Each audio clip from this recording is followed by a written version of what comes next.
Hello, from my home to yours. Welcome to EMS at Sea Level. Today I am with Markus Aschenbrenner from Zollner. Markus, thank you so much for joining us. Before we get into the questions, can we get a quick introduction to yourself and to Zollner for anybody that isn't completely aware of what you do? Of course, Phil. First of all, thanks for the invitation to that interview. I really like to chat with you. We had some chats already on electronicals and products, each other for a while already. So first of all, to Zollner. Zollner is a global EMS company with 11,000 people, 1.5 billion in euros in revenue, dealing with many different customers in nearly all of the industries and being really in all of the important places in the world with own sites and own offices. And my person, so I'm within the company since many years already. I started in Stoten in 1992, different roles up to 2014 when I left the company for 5 years and joined one of as a board member of an OEM company here in Germany. Mm-hmm. And I restarted last year in April, and I'm acting right now as a board member in the board of Stoten. Okay, and specifically within the board, what are your key areas of responsibility? Is it kind of the business side more, or the technology side, or a kind of mixture of everything? So as you know, Phil, we do have strategic areas in our house. One of them is our automotive area, another is our components area with mechanics and all that, those components we offer.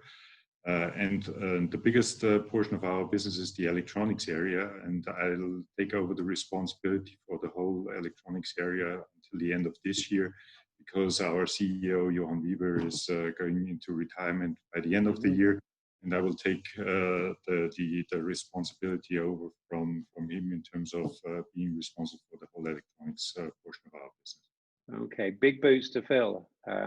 Johan's got a substantial reputation in the industry. So the electronics portion is a big beast in our house. That's right. Yeah. Yeah. So exciting times. So first of all, let's just explore the whole, the last 3 to 4 months, the whole experience you've had with the pandemic. Where did it first impact Zollner, and how did you deal with that? So the first impact that we saw in the crisis was, of course, in our Chinese site. As you know, we have a site in Taichung, which is near Shanghai, and we have been affected right at Chinese New Year, because after Chinese New Year we wanted to restart, and it wasn't possible because the local government shut down the area. So we had first to work on all the governmental things in order to get the permission to restart our facilities, which we got pretty soon. So 2 weeks after Chinese New Year, we could start again operations there. And by midst of March, we had been back at 100% of our capacity in China, which was needed because we see strong customer demand in our site there. And if I look at the numbers right now, we are back to budget right now, so we are doing quite in China right now. The next site, or the next area which was affected, was then Europe, and we had to shut down one of our German sites just for a period of 2 days because we thought we have an incident there, but it turned out after 2 days it was a false call, so we could reopen just after 2 days.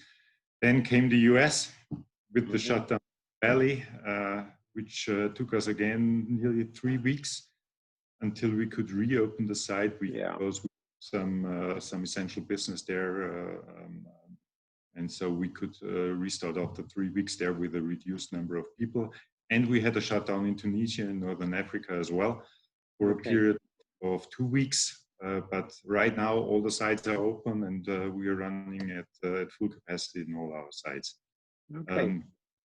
What we did, and this is what we did very early after we saw the development in China, we set up a global Zollner task force team in order to deal with the crisis and bring up ideas, bring up methods in order to mitigate the risk that we have. Okay. What about Costa Rica? What was the impact there? Costa Rica had, in terms of the pandemic, not that many impact, because Costa Rica is a small country with 4 million people, and due to the travel restrictions, so there's no tourism down there right now. Yeah. There's not that many people coming in from the globe, and so they have a very low number of incidents in the country overall, and we had no incident in Costa Rica at all. Okay, that's impressive. We just had, on a global basis, Phil, we just had 21 incidents, which is to 11,000 people that we have in our site globally. Yeah. It's a low number, you know. Yeah, it is across a population of that size, and you know, and that's really good news. So when we look at the impact, there are kind of three areas of the impact that we can divide it into. There's a supply chain disruption, there's a demand disruption, and you talk about being in the automotive space. That's a sector that's been challenged in terms of demand, but obviously healthcare has gone in entirely the other direction. And then the third one is the workplace disruption, you know, kind of reorganizing with social distances. Which of those was the hardest to cope with? Which had the most impact? That's a good question, Phil. But I think all three of those areas that you mentioned are important to manage in a crisis like that. In terms of the demand signal that we see from customers, of course, as everybody does in the industry, we have quite a substantial impact in the automotive industry, in the commercial business, in all the industries which are doing investment goods. This is where we see the most hit in terms of demand, in terms of downturn from our customer base. On the other side, of course, you mentioned the medical business, which is one area which is doing very well, but there's also semiconductor business which is doing very well in our house, through the high-speed computing, 5G network things, and also the railway business seems to be very strong, at least with our customers right now. So that's the demand side. What we see on the demand side right now is it's very volatile. It's the second half of the year. Nobody knows exactly, you know, what is showing up, what will happen. So it's a very volatile thing right now, and it's hard to predict how the second half of the year or when the upswing will come in 2021, 2020. So that's tough to judge right now. On the other side, you mentioned the whole employee side. And the methods being implemented right now with a large number of people working from home, the digital tools in order to set up the meeting with customers, with suppliers, within the company. So that's dramatically changing.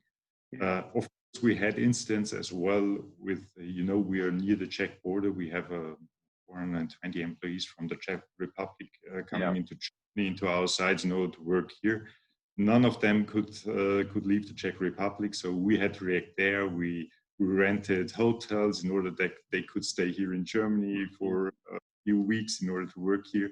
So there were many impacts on the employee side.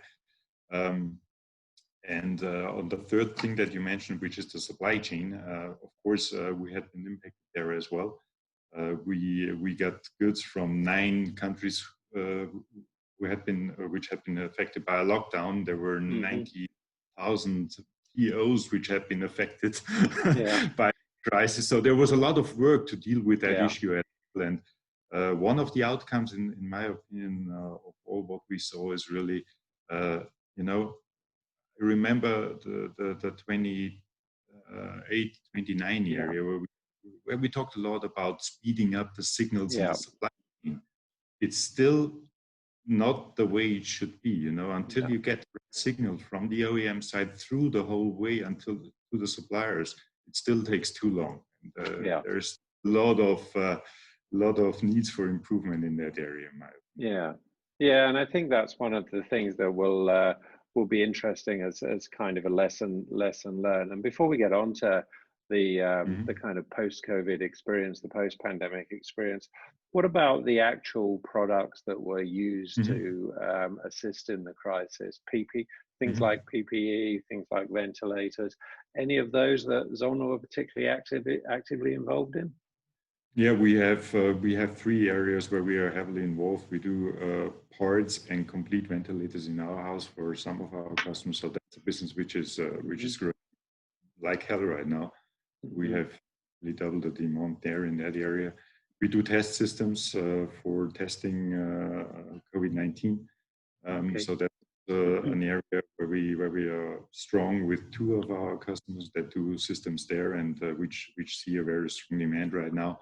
And of course, we also have systems in place where we do pulmonary function tests.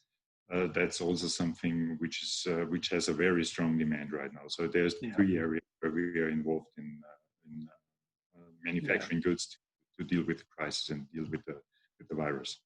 Okay, and then as we look at the recovery and the business recovery and the kind of industrial and economic recovery as we move forward, what do you see as the kind of medium and long term outcomes? One of the consultants in Germany that I respect a lot had predicted that we'd maybe lose 20% of the EMS companies in Europe over the next 10 years.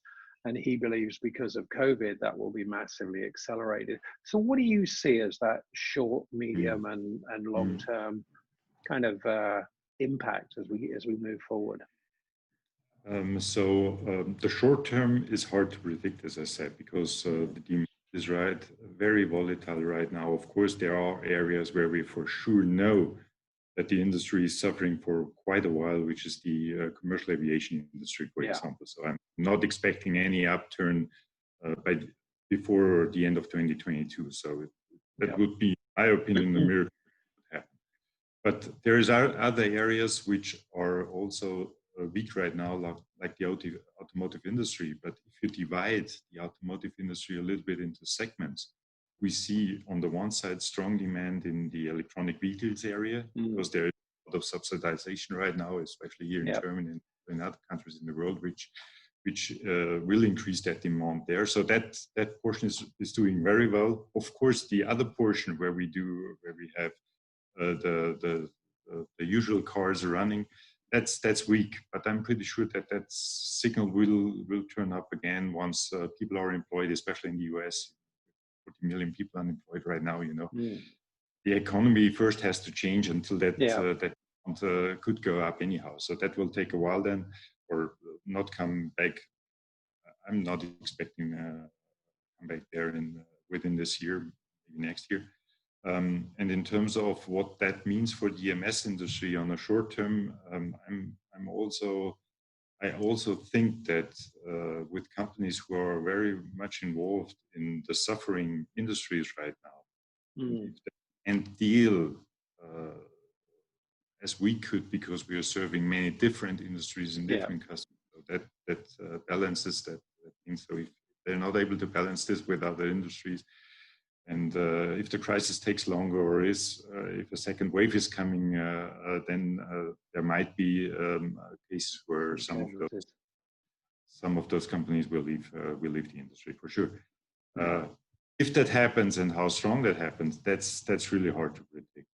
Yeah. On the midterm, I'm pretty sure that demand will come back, and for me, the semiconductor industry is always a kind of early bird for me. If I look at the business cycles that I see there, despite all the things which are going on right now in semiconductors, so US fighting against China about companies investing in their company and all the things going on. But despite that, I see that industry, the signals of that industry very strong. And that's for me an early bird. So that means, in my opinion, that the electronics industry overall is the right place. Yeah. And will grow. So that there's no doubt about that. So on the midterm and long-term view, I still see a growing EMS industry and the electronics industry.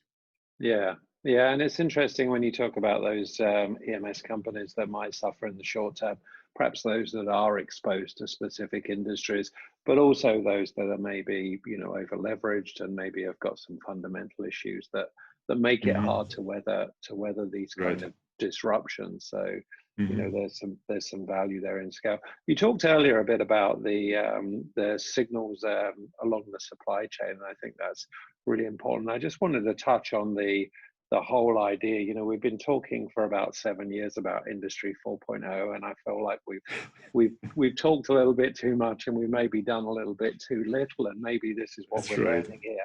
But do you think that as a result, people are going to actually say, hey, we need to get on with this. We need to create more agile, more resilience, more real-time visibility in our supply chain. We need to consider stronger automation within the facility, so we can move stuff to different locations. So we are, able to be more protective of our workforce and those kind of things. Do you think this is going to be an accelerant to digital transformation? I'm pretty sure it will be an accelerant to digital transformation. I thought we are already further down the road in the industry, because what I learned out of the last few weeks is it still takes too long until demand signals are spread into a supply chain. So that still takes too long.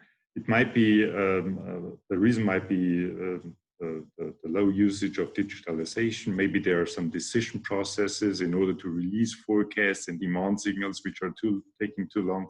But that's definitely one of my key outcomes out of the crisis, that there needs to be a change there, and digitalization will help and will accelerate that process. If you look then on the employee side of the business, of course, when I look in our company, how fast we move people to home office in the last couple of weeks, so that just took days, and there was of the staff out in home office. So by using digital tools, you could react and secure the people much faster than in the past. So that's also a key takeaway for me, and it shows that it is the right way to digitalize. In terms of supply chain, I already talked about how we had been affected, and we chose a risk in our complete system that we have there. We are relying heavily on some areas in the world, and once they are affected, or once they make political decisions, as it happens in China, over a couple of weeks, that affects the whole supply chain in the world. So there will be some rethinking there as well. I'm not the one saying that 100% of that supply chain will move anywhere else in the world, because that's impossible. Impractical. No, that's totally impractical. But there will be a rethinking of localization of some of those areas, and that there is also, if I look at the bareboard industry, for example, also rethinking that everyone needs to be in one basket in China, Vietnam, or in Southeast Asia. So there will be some rethinking there. I'm pretty sure that this will happen. Yeah. And is that reflected in the conversations you're having with your customers and the brands and OEMs? Are they saying, hey, let's make sure we learn from this, and we build resilience and supply chain diversity in the future? That's one of the things which are discussed right now, at least in our house with our customers, but also in the supply chain. I had a lot of conversations over the last couple of weeks on how can we digitalize the demand signal from customers into our in order to process much faster. So I'm pretty sure that there will be some significant changes there. Yeah, and some benefits. It's been an interesting time to come back into the industry, Markus, but an interesting time in terms of leadership. And leadership's been hugely important, and bringing the team together. How have you managed to do that? You've always been a very kind of integrated team within Zollner. How have you managed to maintain that when you've actually had to, send people home, put people up in hotels? Is it about communication? What are the keys to keeping everybody in one team? Yeah, first of all, the keys are that you have the tools available, and that you can use the tools effective and quick in a situation like that. And communication is one of the key things. You need to properly communicate into the teams, into the whole staff, in order that they know what is going on, what is happening, what will be the next couple of weeks, what are the measurements to take in order to prevent the company getting in an unsecure situation or something like that. So that's an But on the other side, what I saw, and this is very promising for me for the future. When I saw how fast we could react as a company and how our employee were going down that path, also without questioning or without starting debates, but there is the need to do something, to change something, so let's do it. And if I look at the mood that we have in the company, and that's one of the key takeaways here out of the crisis, that gives me really a lot of confidence in order that we can also manage other challenges which come up further down the road. So that was one of the most impressive things, to see how fast a company with 11,000 people could react on a change like that, and how dynamic the employees are taking that challenge and work with it. Yeah, no, I think the team thing's really important. I was talking to somebody else recently, and they likened it to the extra time in a Champions League match, and there are those people on the team that like really step up and will go the extra mile, and there are those people that drop their heads, and fatigue starts to set in, and it's, you really get to see what your team looks like when they're under this kind of pressure and in a crisis. It's great that you're impressed by that, and you think they're ready for the next thing. I think that's hugely important. What about you personally, Markus? You've been stuck at home. You haven't been out schmoozing with customers or at trade shows where we normally see each other. How have you kept sane? Have you been binging Netflix or watching old movies, or I'm not a Netflix guy. So what I did a lot of over the last couple of weeks, and thanks to the travel restrictions, I was at home a lot of time, which I normally not used to do. But we are in a beautiful area here. We are in a holiday area. We had no impacts in terms of that we couldn't go out of the houses. So what I did is a lot of sports. I went a lot out in the hills and doing hiking, doing biking and all that kind of stuff. So for me, it was an area of a little bit relaxing and having to do some sports, getting my body again up to a better situation. So that I used a lot of time there. So I'm not a Netflix or a TV guy. No, that's good. It's great to get outside. And actually, I think that whole wellness side of it has been really fascinating. And, it's one of those times where it would have been great to have shares in Peloton or any of those companies that provide those kind of home fitness and home wellness solutions. But I think what's also interesting is people kind of see it as an opportunity. Oh, I'm stuck at home, I'm going to fix something up. So whether it's you fixing your your physique up and getting fit, or whether people have put new shelves in or reorganized their garage or whatever, I think a lot of people have taken that opportunity to kind of do some good things from it. So last question before we wrap up, Markus, what advice would you give to your peers right now? We're in particularly those in the European market, we're in a interesting stage. Everything's still a bit unpredictable. What would you say to them? It's hard to give any advice or something like that, because the situation in the different companies are different due to different areas that they deal with, industry that they deal with, customers, and so on. That's hard, but as I said before, in general, we are in the right spot. So EMS industry is right there where it needs to be. I think that's there will be increasing demand. There will be increasing customer projects, interesting customer projects. Of course, there's a change.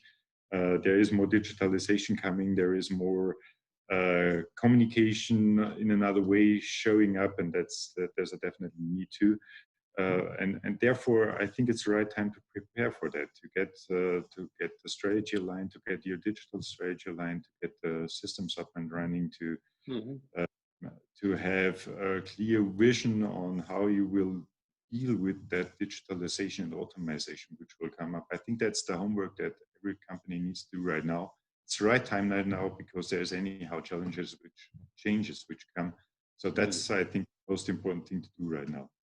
Yeah. So it's holding your nerve. To be prepared for the future. Yeah. Hold your nerve and prepare for the future, because the EMS industry is a good industry to be in. There's going to be demand for that in the future. So that makes perfect sense.